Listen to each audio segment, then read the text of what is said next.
ஐயனார் துணை சீரியல்ல அடுத்த வாரத்துக்கான எபிசோடில் நம்ம சேரன் பாண்டி நிலா சோழன் எல்லாம் வீட்டுக்கு வந்துடுறாங்க. வந்த உடனே பார்த்தீங்கன்னா நம்ம பல்லவன் இருந்துட்டு போன விஷயம் என்னாச்சுன்னு அப்படின்னு சொல்லிட்டு கேட்கவும் சோழன் மேலே எந்த தப்பும் இல்லைன்னு சொல்லி விட்டுட்டாங்கடா அப்படின்ற மாதிரி சொல்லிடுறாங்க.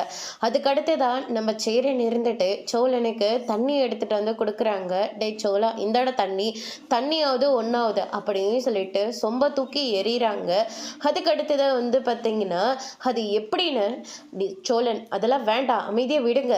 இல்லை நிலா இன்னைக்கு நான் பேசியே ஆகணும். அது எப்படின்னு யார் என்ன சொன்னாலையும் அப்படியே நம்பிடுறீங்க. நான் என்ன அவ்வளோ மோசமானவனான்னு அப்படின்னு சொல்லிட்டு சோழன் கேட்ட உடனே இல்லடா நீ ஏற்கனவே அந்த மாதிரி தப்பு பண்ணியிருக்கல்ல அப்படின்ற மாதிரி சொல்லிடுறாங்க. அந்த மாதிரி ஒரு தப்பு பண்ணியிருக்கேன்னா அதுக்கப்புறம் நிலாவை நான் மனசார விரும்புகிறேன். நிலா கூட சேர்ந்து வாழணும்னு சொல்லிட்டு ஒவ்வொரு நிமிஷமாக நான் போராடிட்டு இருக்கேன். அப்படி இருக்கிற போது நிலாவை விட்டுட்டு வேறு ஒரு பொண்ணு கிடைச்சா கல்யாணம் ஆகிட்டு அப்படியே செட்டில் ஆயிரும்னு நீங்கள்லாம் நினச்சிட்டிங்களா? போதுன்னு இதுக்கு மேலே நான் இந்த வீட்டில் இருந்து உங்களுக்கு நல்லவன்ற சர்டிஃபிகேட்டு என்னால் கொடுக்க முடியாது.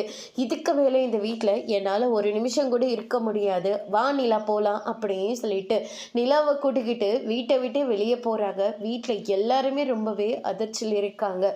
அதோட இன்னைக்கான பிரம்ம முடிச்சிருக்காங்க. இனி ஐயனார் துணையில் அடுத்தடுத்து என்னெல்லாம் நடக்க போகுதுன்றதை வெயிட் பண்ணி பார்க்கலாம். தேங்க்யூ.